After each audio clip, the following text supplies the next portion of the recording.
Looking back now, I should have seen it coming. The signs were there all along, in my mother's tight-lipped disappointment whenever I mentioned my business classes, in my father's lectures about real careers over dinner, in the way they showcased my cousin Michael's medical school acceptance letter in the living room while my business school honors gathered dust in a drawer. But nothing could have prepared me for that spring afternoon when everything fell apart. I remember every detail of that day. The cherry blossoms were in full bloom outside our family home, their delicate pink petals drifting across our perfectly manicured lawn. I had just returned from my college graduation ceremony, my business degree with highest honors still rolled up in my hand. The familiar scent of my mother's famous bulgogi wafted from the kitchen. She always cooked Korean food on important days, a reminder of our heritage and her expectations. Sarah, my father's voice cut through the air like a scalpel. He stood in the doorway of his home office, still wearing his white doctor's coat from the hospital. We need to talk. The office was a shrine to medical achievement. Multiple diplomas and certifications lined the walls, interrupted only by photographs of my father with various dignitaries at medical conferences. A model of the human skeleton stood sentinel in the corner, its empty eye sockets watching our family drama unfold. "Your mother and I have been patient," he began, each word measured and precise. "We give you 4 years to come to your senses about this business degree." He spat out the words like they tasted bitter. "But now it's time to grow up. We've arranged for you to take the MCAT next month. With some intensive studying, you can still apply for medical school this cycle." I gripped my diploma tighter, the paper crinkling under my fingers. "Dad, I'm not becoming a doctor. I have a job lined up with Anderson Consulting. They're one of the top healthcare consulting firms in the country." A consultant. My mother appeared in the doorway, her face twisted with disgust. "You want to be one of those people who tell real doctors how to do their jobs." "I want to help improve healthcare systems," I tried to explain. "Make hospitals more efficient, help more patients get better care." "Enough." My father slammed his hand on the desk. "No daughter of mine will waste her life pushing papers. You're a Kim. Your grandfather was a doctor. I'm a doctor. Your cousin Michael is becoming a doctor. This is our legacy." "It's your legacy, Dad, not mine." The silence that followed was deafening.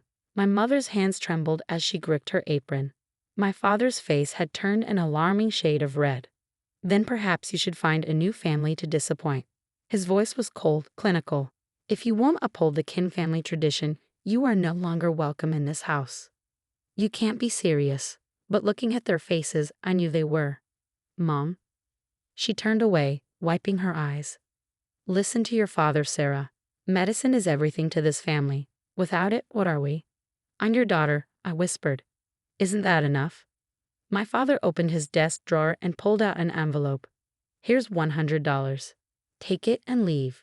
When you're ready to apologize and apply to medical school, you can come back." I stared at the envelope, memories flooding my mind. All the times I'd helped organize patient files at their private practice during summer breaks. The nights I'd spent researching healthcare management innovations, dreaming of ways to modernize their outdated systems. The pride in my voice when I told people my parents ran Kim Family Medical Center, one of the most respected private hospitals in the city. None of it mattered. To them, I was just another failed dream.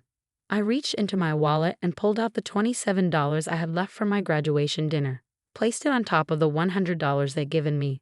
$127. That's my starting capital.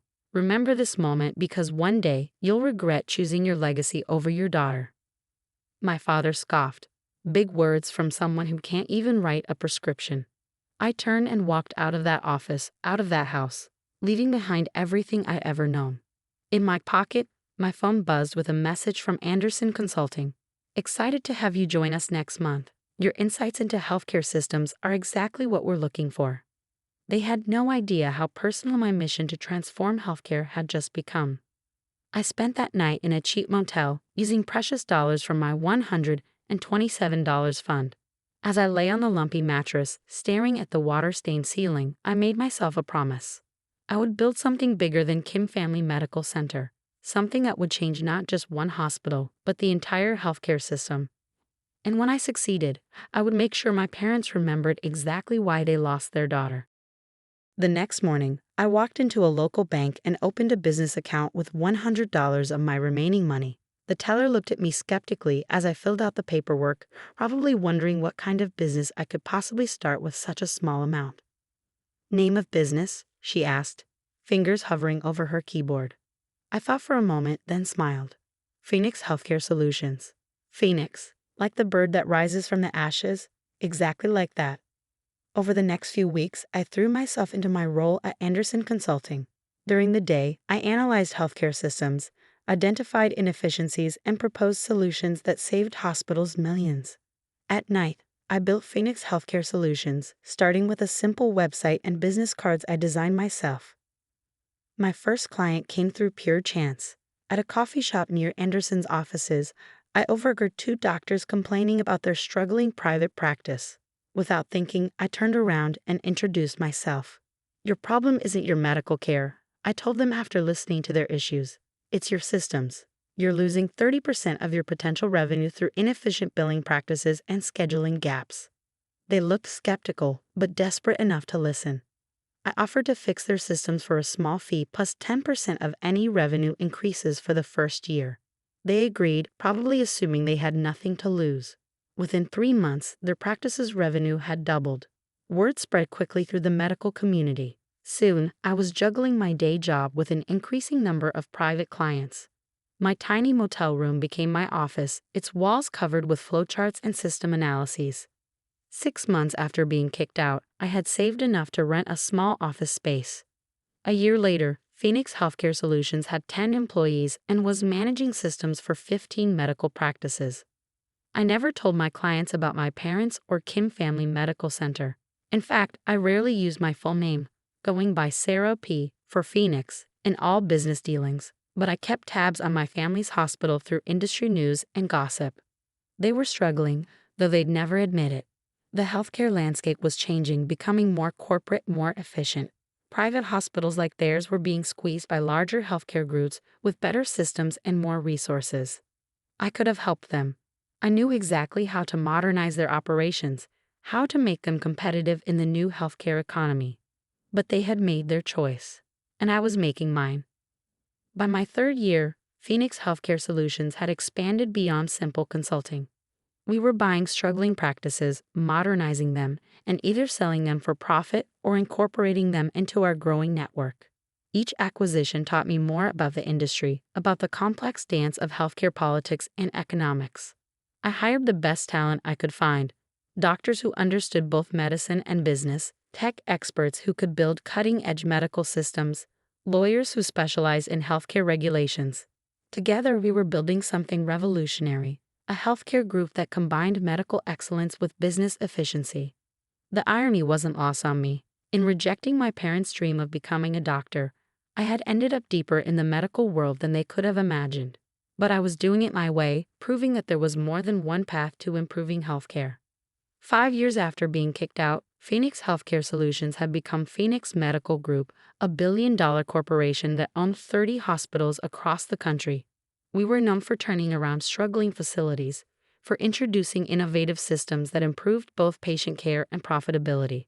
I had an apartment in the city's most exclusive building, a corner office with a view of the skyline, and more money than I could spend in 10 lifetimes.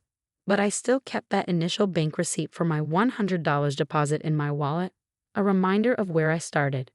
And then, on a crisp autumn morning, my assistant walked into my office with news that made my heart stop. "Miss Phoenix, Kim Family Medical Center just filed for bankruptcy protection. They're looking for buyers." I picked up the report she brought, my hands steady despite the emotions churning inside me. The numbers told a familiar story. Declining revenues, mounting debts, outdated systems. Everything I had warned them about, everything I could have prevented. "Should I add them to the potential acquisitions list?" my assistant asked. I looked out my office window at the city below, at the empire I'd built from $127 and spite. "No," I said finally, "this one's personal. Set up a meeting with their board. It's time for Sarah Kim to come home." What I didn't know then was that my parents' hospital was just the beginning. The real battle, and the real revenge, was still to come. The next morning, as I prepared for the board meeting that would begin my takeover of Kim Family Medical Center, I couldn't help but remember my father's words. Big words from someone who can't even write a prescription. He was right. I couldn't write prescriptions, but I could sign checks that would decide the fate of his beloved hospital. And that was just the start of what I could do. Part 2. The Return. The Kim Family Medical Center looked smaller than I remembered. The building that once loomed large in my childhood memories now seemed tired, its once gleaming facade dulled by time and neglect. The state-of-the-art facility sign was faded, its letters peeling, a perfect metaphor for the hospital's current state. I adjusted my Armani suit, a power move that cost more than the $127 I'd left with 5 years ago. My heels clicked against the marble floor of the lobby as I walked toward the boardroom, each step echoing with purpose. The security guard did a double take as I passed. Perhaps he remembered the teenage girl who used to help file papers during summer breaks. Ms. Phoenix? My assistant, Lisa, appeared at my elbow. The board is waiting. Your parents are already inside. I paused, checking my reflection in a nearby window. I looked different now, sharper, harder, successful in a way that would have been impossible to imagine 5 years ago. Have they been told who's coming? No. As requested, they only know they're meeting with the CEO of Phoenix Medical Group. I smiled. Perfect. The boardroom was exactly as I remembered. Dark wood paneling, leather chairs, and an overwhelming sense of old-world medical tradition. The kind of room where important men made important decisions about other people's lives. Now it would witness something entirely different.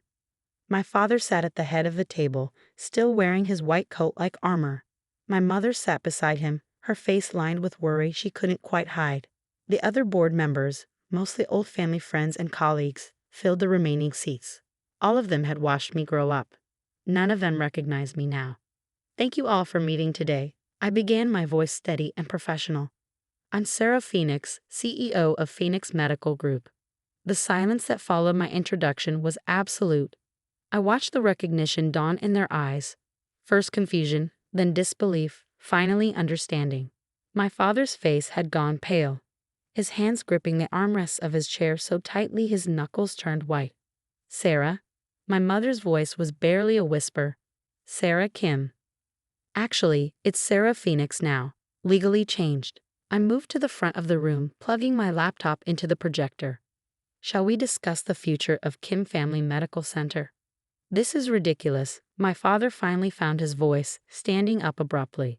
We called this meeting to speak with Phoenix Medical Group's CEO about a potential acquisition, not to. And you are speaking with Phoenix Medical Group's CEO. I cut him off smoothly, pulling up our company's latest financial reports. Now let's talk about your hospital's $17 million debt, your outdated systems, and your declining patient satisfaction scores. He sputtered, you can't possibly own $1 billion medical group? I finished for him. The same group that's been buying up struggling hospitals across the country. The one that's revolutionizing healthcare management? I clicked to the next slide, showing Phoenix Medical Group's current holdings. I think you'll find I can, and I do. Dr. Park, one of the senior board members, leaned forward adjusting his glasses. Sarah, you built all this? Remember when I said I wanted to improve healthcare systems? I looked directly at my parents. This is what I meant. Phoenix Medical Group owns 30 hospitals, all running at peak efficiency. We've increased patient care quality while reducing costs. Everything I tried to tell you about 5 years ago, I've proven it works. The board members exchanged glances. They knew the numbers. Kim Family Medical Center was months away from complete collapse. Phoenix Medical Group was their best hope for survival. My father stood up again, his face flushed. We'll find another buyer. Will you? I pulled up another slide. Your debt is held by Sterling Financial. Would you like to know who owns the controlling interest in Sterling? I paused, letting the implications sink in. I've spent 5 years building a safety net around this hospital, making sure that when it finally failed, and we all knew it would, I would be the only viable option. You planned this? My mother's voice cracked. All this time?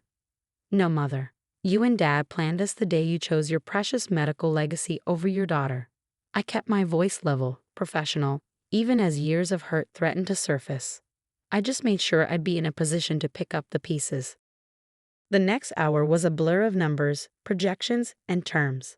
I laid out Phoenix Medical Group's offer. We would assume all debt, modernize the facilities, and retain most of the staff. The hospital would keep its name, but management would be completely restructured. And the current leadership? Dr. Park asked carefully, glancing at my father. Dr. Kim will be offered a position as a senior physician, focusing solely on patient care. I met my father's glare steadily. All administrative duties will be handled by Phoenix Medical Group's management team. The message was clear. He would lose all control over the hospital he built. You can't do this, he said, but his voice had lost its authority. This hospital is my life's work. No, father, this hospital was your dream. Now it's my reality.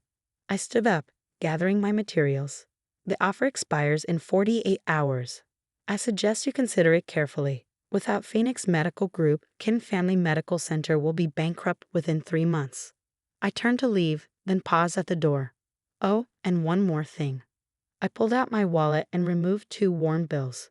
The same $127 I'd left with 5 years ago. Placed them on the table.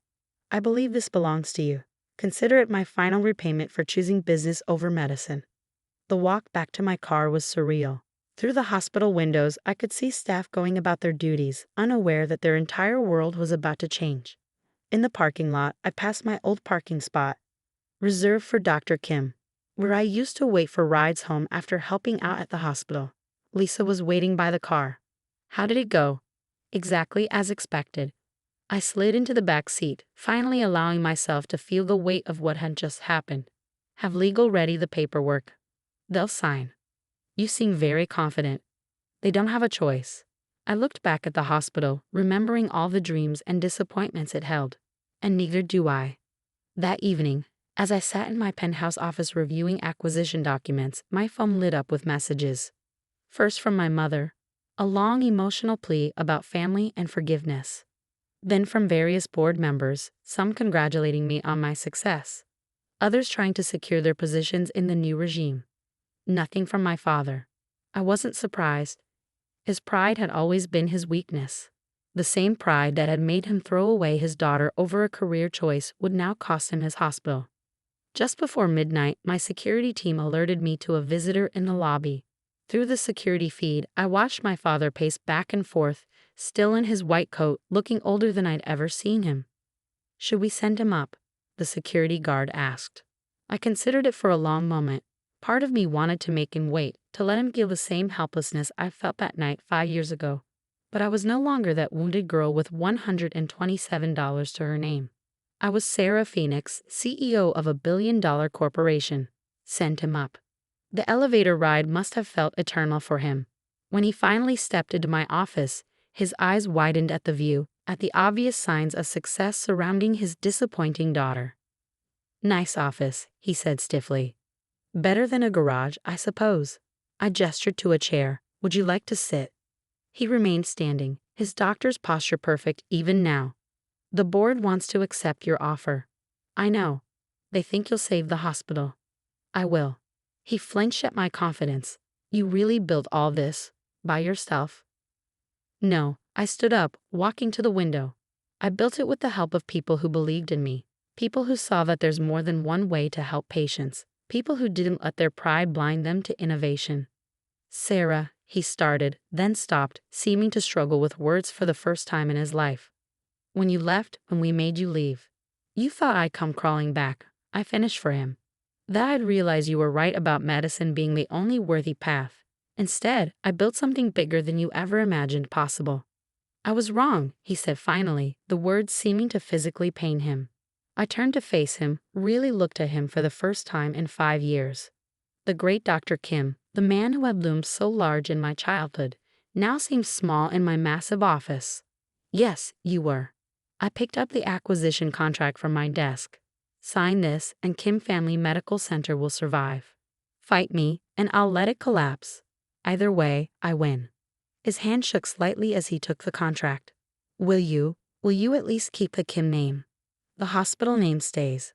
But make no mistake, from the moment you sign this, it's no longer yours. Everything you built, everything you dreamed of passing on to a doctor in the family, becomes part of Phoenix Medical Group. He nodded slowly, the fight finally leaving him. May I borrow a pen? I handed him my fountain pen, A Mont Blanc that cost more than that first $100 he'd given me to leave. He signed without reading, a broken man accepting defeat. As he turned to leave, he paused at the door. For what it's worth, I'm proud of what you've built, even if it's not what I wanted for you. Thank you, I said quietly. But I didn't build it for your pride. After he left, I stood at my window for a long time, watching the city lights twinkle below. Somewhere out there was a small motel room where a scared young woman had once promised herself she'd prove everyone wrong. A cheap bank branch where $100 had become the seed of an empire. A coffee shop where a chance conversation had launched a revolution. I pulled out my phone and dialed Lisa. Schedule a full audit of Kim Family Medical Center for next week. I want to know everything, every outdated system, every inefficiency, every opportunity for improvement. Of course, and Dr. Kim. I thought about my father's defeated expression as he signed away his life's work. Give him an office on the 4th floor. No administrative access, just a standard physician's privileges. Let him keep his white coat and his pride. That's all he has left now. But the story wasn't over. Taking over Kim Family Medical Center was just the beginning. Because in those 5 years of building Phoenix Medical Group, I discovered something bigger than revenge. I found a mission. The healthcare system was broken, not just in my parents' hospital but everywhere, and I was just getting started fixing it. The real question was, how far would I go to change everything they thought they knew about medicine? Part 3. The Revolution. The audit of Kim Family Medical Center was worse than I expected. 5 years of stubbornly clinging to outdated methods had left the hospital in shambles. Equipment needed updating, staff needed training, and the entire administrative system was practically medieval. Standing in my father's, now my, office, I reviewed the findings with my executive team.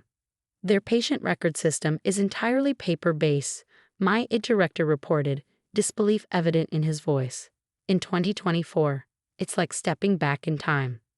I ran my finger along the dusty oak desk, remembering how many times I'd stood before it as a child, listening to lectures about the noble profession of medicine. How long to implement our standard systems? 3 months minimum, and that's if we work around the clock. Make it 2. I looked out the window at the hospital grounds. The cherry trees were blooming again, just like the day I'd left. I want this place transformed before the cherry blossoms fall. The next weeks were a whirlwind of activity. I moved my office temporarily to the hospital, overseeing every detail of the transformation. Staff were retrained, systems were modernized, and the entire facility was dragged forcefully into the modern era. My father kept his head down, seeing his patients and avoiding me. Sometimes I catch glimpses of him in the hallways, his white coat no longer carrying the same authority it once did.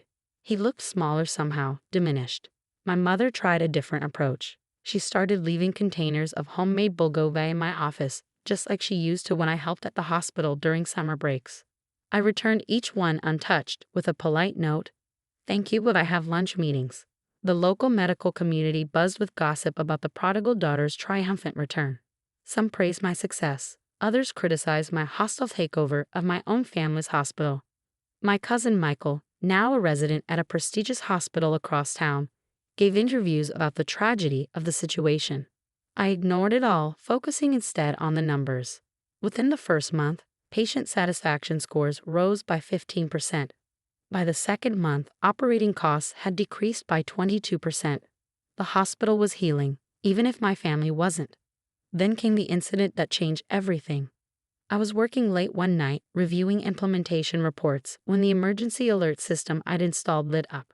A major traffic accident had occurred on the highway. Multiple casualties, severe trauma cases. Under the old system, Kim Family Medical Center would have diverted most cases to larger hospitals. But we weren't the old system anymore. I rushed to the emergency department, watching as our new protocols kicked in. Digital systems tracked bed availability in real time. AI-assisted triage software helped prioritize cases. Staff movements were choreographed with military precision, guided by efficiency algorithms I'd spent years perfecting. And there, in the middle of it all, was my father. His white coat was stained with blood as he moved from patient to patient, his experienced hands steady even in chaos. For the first time, I saw him truly seeing our new systems in action, how they supported rather than replaced medical expertise, how they helped doctors save more lives. Hours later, when the crisis had passed, he found me in my office. 14 critical patients, he said quietly. We didn't lose a single one. I looked up from my laptop. That's what happens when you combine good medicine with good systems. He stood there awkwardly for a moment. Then, your mother misses you. We both do. I've been here every day for 2 months. You know what I mean, he sighed, suddenly looking very tired. When did you become so hard, Sarah? The night my parents told me I was worth nothing without a medical degree. I kept my voice level, professional. The same night I learned that sometimes you have to choose between being loved and being respected. And you chose respect. I chose success. On my own terms. I turned back to my work. The cherry blossoms are falling, Father. How does it feel to watch your old world fall with them? He left without answering, but something had shifted. The next day, I found a stack of patient files on my desk. Cases where our new systems had made a critical difference. A peace offering, perhaps, or maybe just acknowledgement. By the third month, Kim Family Medical Center had become the flagship of Phoenix Medical Group's new healthcare model. We were receiving inquiries from hospitals across the country, all wanting to learn our methods. The same board members who had doubted me now fought for chances to sign my praises to industry publications. My father gradually began attending administrative meetings, not as a leader but as an observer.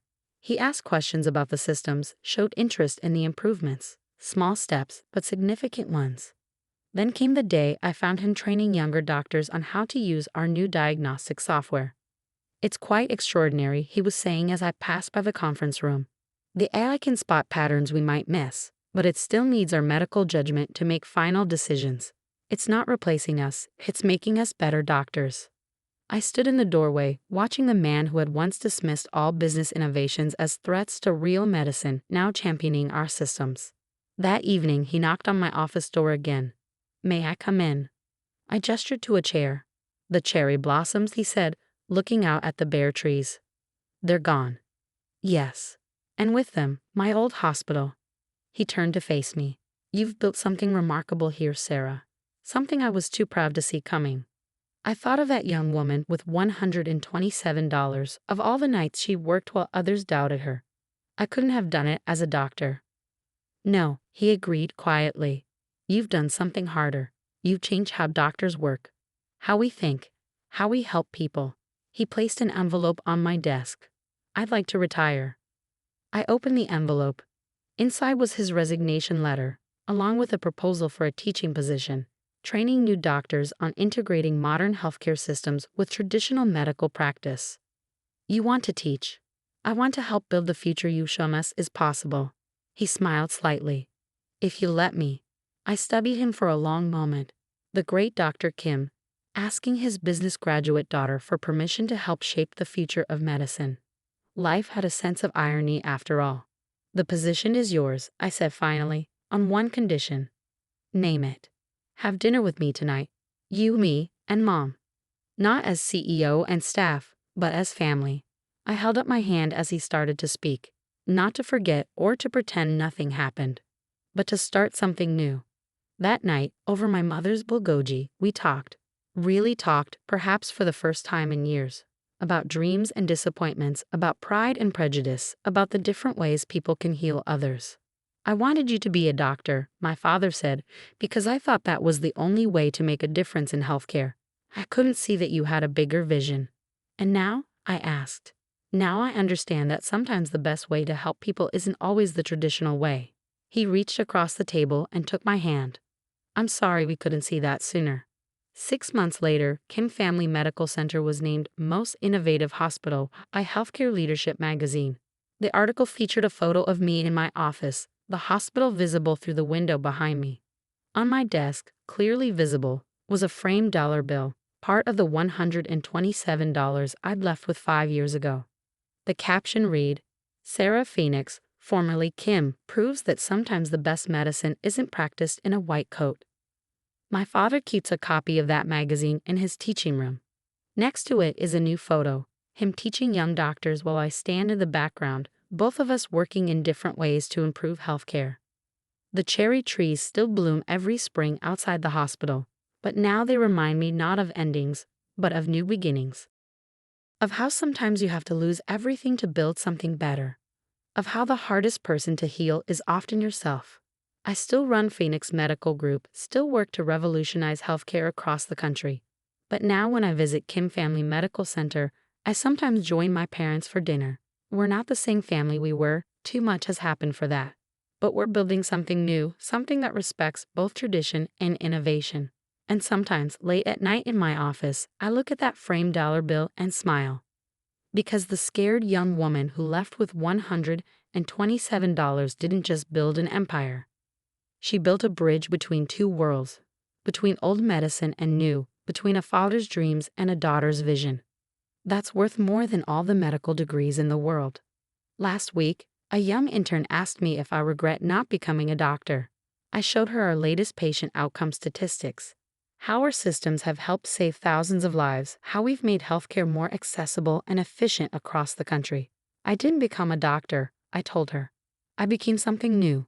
And sometimes that's exactly what medicine needs. My father, passing by at that moment, stopped and smiled.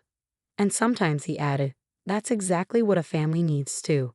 The cherry blossoms are blooming again outside my window. But this time, they're not marking an ending. They're celebrating a revolution. In medicine and family, and in the heart of a woman who dared to heal healthcare her own way. Sometimes the best revenge isn't proving others wrong. It's proving yourself right.